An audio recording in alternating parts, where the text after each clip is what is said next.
Olá, ouvintes! Sejam muito bem-vindos ao nosso podcast Direito em Foco. Hoje vamos falar sobre um caso muito polêmico, nas redes sociais, que é o contrato do influenciador Luva de Pedreiro, Irã Ferreira, e seu empresário Alan Jesus. Para isso, convidamos 3 especialistas no assunto, que é a Gabriele, que é advogada e professora de Direito Contratual. Temos a famosa Emily Aires, que é jurista e autora de vários best-sellers sobre vícios contratuais. E tem também a Tereza, que é advogada e especialista em responsabilidade civil. Sejam muito bem-vindos, convidados. Obrigada. Prazer estar aqui. Muito obrigada. É uma satisfação falar sobre esse caso, tendo em vista que é um caso extremamente conhecido. E friso a importância de nós debatermos sobre isso e as implicações desse caso. Eu que agradeço. A participação de todos vocês são uma coisa que eu queria há muito tempo, chamar vocês, só que como vocês têm uma vida corrida, professora, jurista, foi bem difícil, mas finalmente temos a presença de todos. Sim, também agradeço o convite. É muito importante debatermos esse assunto que vem acontecendo muito em dia na nossa sociedade. Obrigado pela participação, Emily. Então, vamos começar. Para quem não sabe, o influenciador Luva de Pedreiro é um jovem que ficou famoso na internet por fazer vários vídeos humorísticos, usando uma luva de pedreiro como acessório. Os vídeos mais frequentes, inclusive, é o que ele usa a luva e faz o gol, e começa a falar receba. Acho que é assim que ele fala, Receba? Sim. É exatamente isso.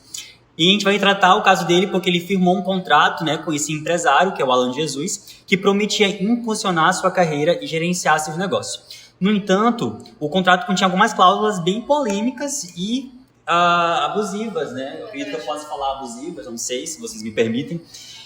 Que é uma multa milionária em caso de rescisão, uma porcentagem excessiva dos lucros do influenciador e uma exclusividade que impediu o influenciador de trabalhar com outras pessoas.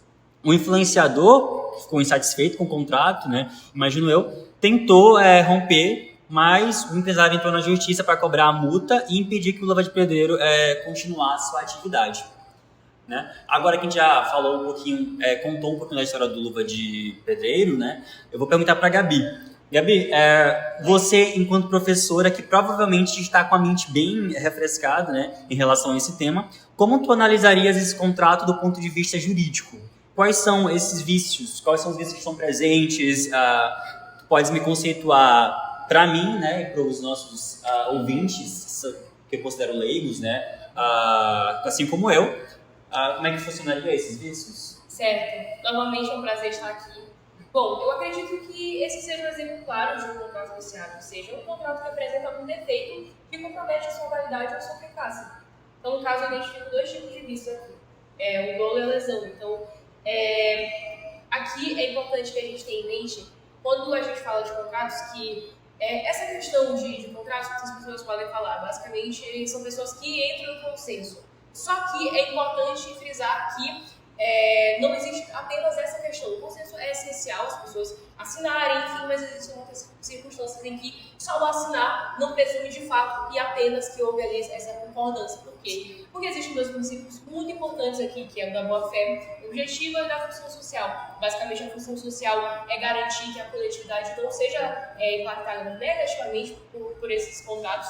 E em relação à boa-fé objetiva, basicamente, esse dever de honestidade e de informação nos contratos. Quando a gente fala de informação aqui, é o fato da pessoa entender que, pela outra pessoa não ter ideia sobre o direito, é bom frisar ali o que está escrito, o significado das cláusulas, é sempre muito importante isso. Sim, e também vale ressaltar que uma das obrigações para se realizar um negócio jurídico, é preciso a idealização do homem médio. E o Luva de Pedreiro não se encaixava nessa caracterização de homem médio, pois ele era uma pessoa... não tinha uma experiência, Exatamente. Era uma pessoa que vinha de família mais humilde, que não teve escolaridade, então ele não tinha noção básica da leitura. E para notar que existiam cláusulas abusivas com preços exorbitantes. Exatamente. Ele era analfabeto, na época, nascido no interior da Bahia. E isso, primordialmente, já constata um vício, por ele não ser considerado um homem médio que se necessita para um negócio jurídico. Então, Emily, tu falaste sobre o homem médio. Ele sendo um homem médio, nesse caso, essa concordância dele, assinar o contrato iria valer? Ele não poderia reclamar sobre essas multas abusivas? Eu acredito que, nesse caso, não valida. Não é tão considerado positivamente dessa forma, porque apesar dele ser um homem médio, todas as partes que estão mencionadas no contrato, elas devem ser alertadas. Mesmo que você não seja um homem médio, você é um homem médio, todo mundo deve ser alertado para que isso garanta uma celeridade no negócio jurídico, segurança, nos contratos, essa segurança, justamente como o Gabi já falou, dessa boa-fé objetiva, dessa função social. A partir do momento que não existe uma informação, não alertei, não informei, eu já não estou eu já não estou cumprindo com aquilo que a função social disponibiliza para nós, e também vou contra a boa-fé objetiva, porque as pessoas não estão sabendo, não se atentaram às cláusulas que estão dispostas no contrato. Sendo elas abusivas ou não, todas as cláusulas precisam ser alertadas. Entendi. E vale citar também em relação à revisão contratual, que pode ser, que não somente vai ser tão agradável para o influenciador, mas pode ser uma maneira ali. Porque quando a gente fala dessa questão de revisão contratual, nem sempre vai ser amigável, exatamente porque nem sempre o outro vai querer resolver essa circunstância. Né? Na pandemia a gente viu muitas revisões contratuais, situações que foram percebidas, né, como ruins, e aí se percebeu essa necessidade de revisar o contrato. Por quê? Exatamente por esses princípios, né, dessa valorização do contrato. Então, assim, o contrato ele é importante, e tentando salvar esse contrato pode ser feito, de fato, essas revisões. Entendi. Muito obrigado, gente. Eu consegui compreender muita coisa em relação a isso. Mas eu tenho outra pergunta, né, para a nossa jurista. A gente sabe que nos contratos, as partes contratantes têm direitos e obrigações também. E uma das grandes preocupações, ao meu ver, é em relação a um dos princípios que foi o pioneiro, né, dos contratos, que é o princípio do pacta sunt servanda. Emily, o que seria esse princípio? Como é que ele poderia se encaixar ou não se encaixar, né, no caso do Luva de Pedreiro? Então, esse princípio ele deriva do latim, que ele quer dizer acordos que devem ser cumpridos. E ele surgiu em 1916 e era um acordo inquebrável, os negócios jurídicos nessa época. Eles não poderiam ser revisados, não poderiam ser quebrados, independente de dolo, erro. E como no caso do Luva de Pedreiro, como teve esse dolo, também não poderia ser quebrado neste ano de 1916. Mas com o novo Código Civil de 2002, esse pacto, esse princípio, ele foi modificado. Ele teve um novo nome, que quer dizer a força obrigatória, que é a flexibilização entre as partes para quebrar o não negócio, em que essa quebra poderia resultar em multa e em indenização em caso de algum dano à outra parte. Então, como a Ana Gabriele citou, tem dois princípios que vêm junto com ele, que é a função social e a boa-fé objetiva, que é de extrema importância para a realização de um negócio jurídico. Com certeza. Então eu posso dizer que, perdão, Gabi, mas eu posso dizer que antigamente, no de 1900 e quanto? 1916. Lá, se o contrato do Luva de Pedreiro com o empresário não poderia ser de jeito nenhum quebrado, né? De jeito nenhum. Então, mesmo com cláusulas abusivas, mesmo com essas cláusulas, a gente consegue perceber notoriamente no contrato, ele ia continuar. Exatamente. Mas agora não, né? Ela vem sendo limitada pelos dois princípios que tu falaste, que era quais? O da função social e da boa-fé objetiva. Exatamente. Então, neste momento, basicamente não poderia, né, haver essas cláusulas abusivas, justamente porque assegura a segurança, basicamente, sendo redundante do Luva de Pedreiro, né? Sim, exatamente. Com certeza.